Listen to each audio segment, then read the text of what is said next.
নাইক্ষ্যংছড়িতে বাংলাদেশ জাতীয়তাবাদী দল বিএনপির কর্মী সভা অনুষ্ঠিত হয়েছে। নাইক্ষ্যংছড়ি থেকে মোহাম্মদ জয়নাল আবেদিন টুকুর পাঠানো ছবি ও তথ্যে ডেস্ক রিপোর্ট।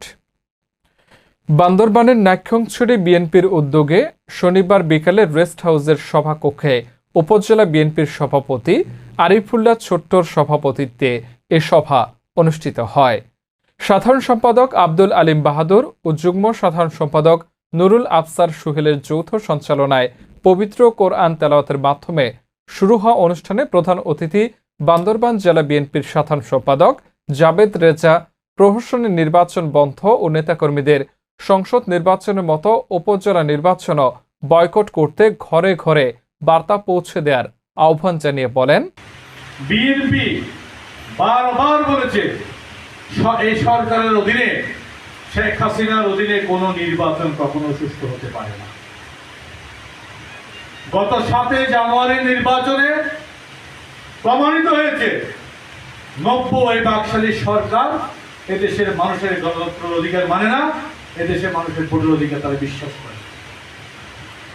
তার এই ধারাবাহিকতায় আবার তারা আগামী যে উপজেলা নির্বাচন সেই নির্বাচনের ডাক দিয়েছে, তফসিল ঘোষণা করে।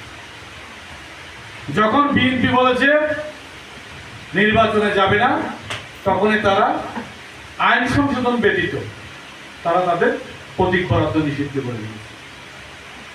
কারণ নৌকা এটা এমন একটা জিনিস হয়েছে, নৌকা প্রতীক দেখলে আর যদি একটা কুকুরের প্রতীক দেয়, মানুষ কুকুরকে ভোট দেবে, নৌকাকে ভোট দেবে। এটা সরকার বুঝতে পেরে প্রতীক তুলে দিল।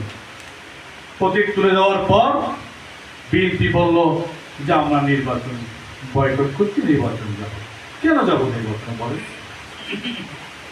1 লক্ষের অধিক মামলা, 70 লক্ষের অধিক আসামি, হাজার হাজার নেতা কর্মী গুম, শত শত শিশু বাচ্চা তার পিতা হারা, অনেক মা বোন হয়েছে বিধবা হারা।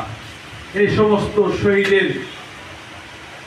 সমস্ত শহীদের আত্মার উপর পা দিয়ে বিএনপির কোন নেতা কর্মী কি ভোটে যেতে পারে? সুতরাং আমাদেরকে এই নির্বাচন বয়কট করতে। এবার আসেন, এছাড়াও তিনি গত 7 জানুয়ারি প্রমাণ করে দিয়েছে সুষ্ঠু নির্বাচন এই সরকারের আমলে হয় না। বিএনপি যেখানে সংসদ নির্বাচন বর্জন করেছে সেখানে উপজেলা নির্বাচনে যাওয়ার প্রশ্নই আসে না। তিনি আরো বলেন, প্রতীক কোনো বিষয় নয়। আপনারা গত সংসদ নির্বাচন দেখেছেন, ভোট কেন্দ্রে কোনো ধরনের লোক ছিল না, মাত্র 7% ভোট পড়েছে। উপজেলা নির্বাচন নিয়ে সারা দেশে বিএনপির কেন্দ্রীয় সিদ্ধান্ত অমান্যকারীদের বিরুদ্ধে কঠোর ব্যবস্থা নেওয়ার কথা উল্লেখ করে তিনি আরো বলেন, আমি একটা মেসেজ নিয়ে আসছি আমাদের দলীয় নেতা কর্মীদেরকে, দলের যে বার্তা, দল যে কঠোর অবস্থানে আছে এবং দল শুধু যারা নির্বাচন করছে তারা না, নির্বাচনী কার্যক্রমের সাথে যারা সম্পৃক্ত কোনো প্রার্থীর পক্ষ যদি কাজ করে তাকেও কিন্তু তাদের মধ্যে কিন্তু সাংগঠনিক কঠোর ব্যবস্থা নেয়।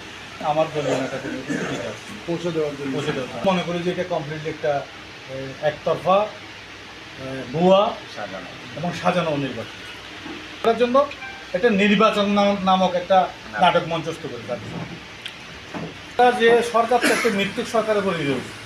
সরকারের কোনো কথা বাংলাদেশের একজন শ্রমিক লোকও বিশ্বাস করে না। বাংলাদেশের একজন পাগলকেও যদি বলেন সেও বিশ্বাস করে না যে দেশ সরকার সুষ্ঠু ভোট করতে পারবে। এটা একটা অসত্য বক্তব্য। এই কথার উপর জনগণের কোনো আস্থা নেই। কর্মী সভায় বিশেষ অতিথি ছিলেন জেলা বিএনপির সাংগঠনিক সম্পাদক জসিমউদ্দিন তুষার, জেলা বিএনপি নেতা লিটল বিশ্বাস, জেলা যুবদলের সভাপতি জহিরউদ্দিন মাসুম, সদর বিএনপির সভাপতি মোহাম্মদ ইউনুস, সম্পাদক জহির আহমদ, বাইশারী বিএনপির সভাপতি সিদ্দিকুর রহমান, সম্পাদক আবুল কালাম, উপজেলা যুবদলের সাধারণ সম্পাদক আবু কায়সার, ছাত্রদলের আহ্বায়ক জিয়াবুল হক, যুগ্ম আহ্বায়ক শাহ নেওয়াজ চৌধুরী, দোছড়ি বিএনপি নেতা আয়াজ, নুরুল আমিন, ছাত্রনেতা মিজানুর রহমান, ঘুমধুম ইউনিয়ন যুবদল নেতা মিজানুর রহমান, মোহাম্মদ খায়রু, মহিলা নেত্রী আরফা বেগম। এছাড়াও কর্মী সভায় উপজেলার 5 ইউনিয়ন থেকে আগত অসংখ্য নেতাকর্মী ও সমর্থক উপস্থিত ছিলেন। ফলো দিয়ে নাইক্ষং ছুটি টিভির সাথেই থাকুন। ধন্যবাদ।